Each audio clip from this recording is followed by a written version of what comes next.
Disclaimer. ये video सिर्फ educational purpose के लिए है। इसमें दिए गए स्टॉक्स और एग्जाम्पल्स इन्वेस्टमेंट एडवाइस नहीं हैं। इन्वेस्ट करने से पहले अपनी रिसर्च करें या किसी फाइनेंशियल एडवाइजर से सलाह लें। इस चैनल का किसी भी प्रॉफिट या लॉस के लिए कोई जिम्मेदारी नहीं होगी। आपने एमआरएफ का शेयर देखा है, 1 लाख से ऊपर ट्रेड करता है।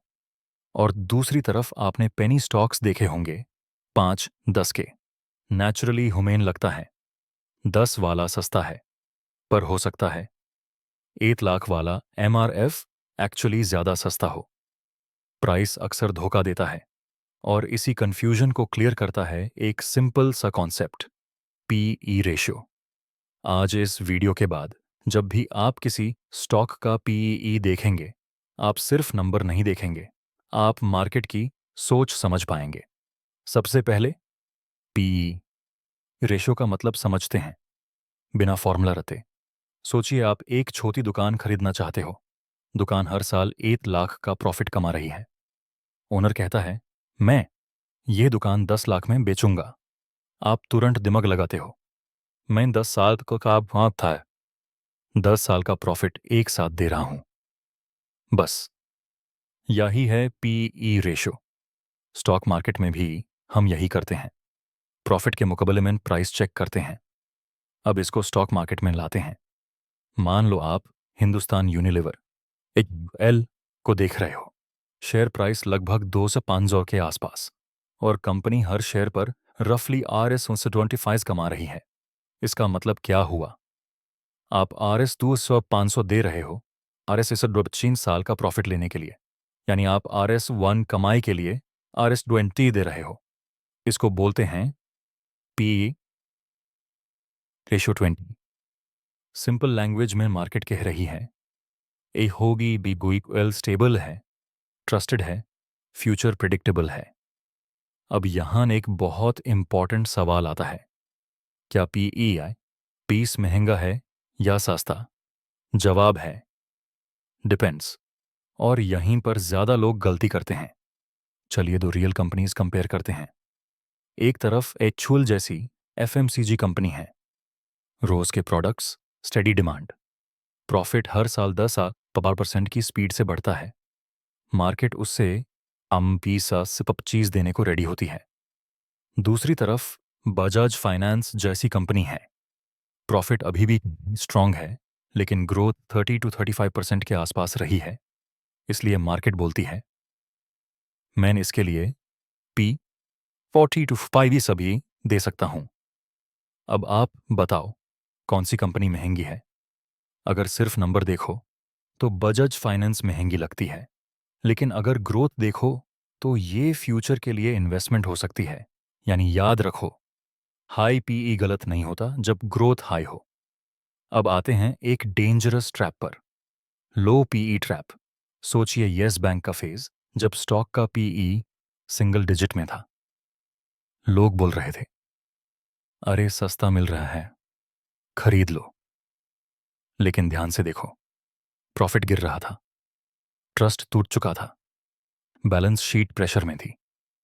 मार्केट कह रही थी, मुझे भरोसा नहीं है कि ये कंपनी फ्यूचर में कमा पाएगी। इसलिए पीई लो था।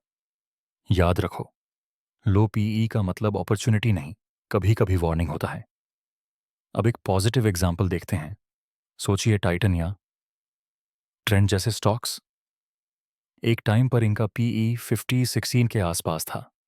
लोग बोलते थे बहुत महंगा है, बबल है। लेकिन कंपनी हर साल प्रॉफिट 13-40% बढ़ा रही थी। 3 साल बाद प्रॉफिट ऑलमोस्ट ट्रिपल हो गया। अगर प्राइस सेम भी रहता तो पीई अपने आप नीचे आ जाता। यानी सच ये है, आज का महंगा स्टॉक कल का सस्ता स्टॉक बन सकता है। अब एक और इम्पॉर्टेंट बात, मार्केट 2 तरह का पीई देखती है। एक होता है पास्ट के प्रॉफिट पर बेस्ड, जैसे इन्फोसिस या टीसीएस का ट्रेलिंग पी। और एक होता है फ्यूचर के प्रॉफिट पर बेस्ड, जो ग्रोथ स्टॉक्स के लिए ज्यादा इंपॉर्टेंट होता है। पास्ट वाला सेफ होता है लेकिन स्लो, फ्यूचर वाला थोड़ा रिस्की होता है लेकिन ग्रोथ को कैप्चर करता है। इसलिए ग्रोथ इन्वेस्टर्स सिर्फ पिछला रिजल्ट नहीं, आने वाली कमाई देखते हैं। अब सबसे बड़ी गलती जो बिगिनर्स करते हैं, अलग इंडस्ट्रीज के पीई कंपेयर करना। एसबीआई का पीई नेचुरली लो होगा, आईटीसी का ज़्यादा होगा, इन्फोसिस का अलग होगा। अगर आप बैंक को आईटी से कंपेयर करोगे तो हमेशा गलत कंक्लूजन निकलेगा। रूल सिंपल है, पीई सिर्फ सेम इंडस्ट्री के स्टॉक्स के बीच कंपेयर होता है। अब ये समझना भी ज़रूरी है कि कब पीई काम करता है और कब नहीं। पीई तब काम करता है जब कंपनी स्टेबल हो, प्रॉफिट कंसिस्टेंट हो और बिजनेस मैच्योर हो। जैसे हल, ITC, Asian Paints. PE fail हो जाता है जब कंपनी लॉसमैन हो, जब प्रॉफिट 1 साल का एक्सीडेंट हो, या जब इंडस्ट्री साइक्लिकल हो, जैसे मेटल्स या शुगर। इसलिए याद रखो, पीशोमैन पीई एक टूल है, डिसीजन नहीं। स्मार्ट इन्वेस्टर्स पीई को कभी अकेला यूज नहीं करते। वो देखते हैं कंपनी कितनी तेजी से ग्रो कर रही है, मैनेजमेंट कितना एफिशिएंट है, डेट कितना है और इंडस्ट्री का फ्यूचर क्या है। पीई सिर्फ एक सवाल का जवाब देता है, मैं प्रॉफिट के मुकाबले कितना दे रहा हूं। बाकी सवालों के जवाब आपको बिजनेस समझने से मिलते हैं। वीडियो का सबसे इंपॉर्टेंट टेक अवे ये है, स्टॉक सस्ता या महंगा नहीं होता। स्टॉक या तो फ्यूचर के लिए रेडी होता है या नहीं। पीई आपको सिर्फ मार्केट का मूड बताता है, डिसीजन आपको लॉजिक से लेना होता है। अगर आपको लगता है इन्वेस्टिंग सिर्फ नंबर्स नहीं, समझने का गेम है, तो वीडियो को प्लीज़ लाइक करो, चैनल को सब्सक्राइब करो और कमेंट में लिखो, पीई फाइनली समझ आ गया। मिलते हैं नेक्स्ट वीडियो में, जब हम रियल इंडियन स्टॉक्स के पीई को और गहराई से डिसेक्ट करेंगे।